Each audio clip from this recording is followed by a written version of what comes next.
Chairman Korangi town Mohammad Naeem Sheikh ने कहा है कि हमने कराची का सबसे बड़ा फ्लावर शो किया और यकीनी तौर पर उसमें लाखों अफराद, ख़वातीन, बच्चे और शहर के मुअज़्ज़िज़ीन और सूबाई वज़रा, अरकान असम्बली और दीगर लोगों ने जहां भरपूर शिरकत की, वहीं दीगर टाउन्स के चेयरमैन ने भी यकीनी तौर पर कोरंगी के फ्लावर शो को जहां देखा और उसको सराहा।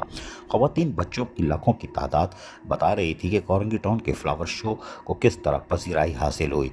उन्होंने कहा कि चेयरमैन नईम शेख का कहना था कि ये हमारे महकमा बागात का एक भरपूर कारनामा था, जो कि यकीनी तौर पर लोगों को एक तो बेहतर साफ़ सुथरा सेहतमंद माहौल की फराहमी को यकीनी बनाने के लिए पार्क्स, ग्रीन बेल्ट्स पर तवज्जो दिए हुए हैं। वहीं पर अब हमने उनको मज़ीद मौक़े भी फराहम करने हैं।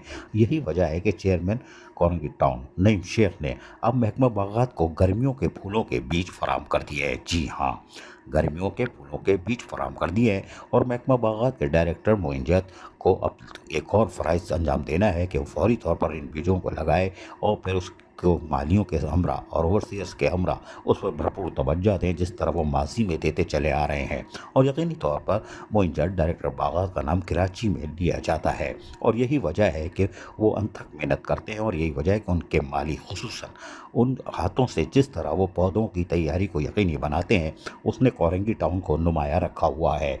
चेयरमैन कोरंगी टाउन मोहम्मद नईम शेख ने अब एक बार फिर कोशिश की है और यकीनन गर्मियों के फूलों के बीज जहाँ फराहम किए हैं, वो यकीनी तौर पर बाज नहीं आएंगे। वो यकीनन एक और फ्लावर शो का तोहफा ज़रूर देंगे। अजीज़ आरिफ, KBS बलियाती न्यूज़, कराची। ऐसी ही खूबसूरत वीडियोस फ्यूचर में हासिल करने के लिए रेड बटन पर क्लिक करके और बेल आइकॉन को प्रेस करके हम सबके सब्सक्राइबर बनना मत भूलिए।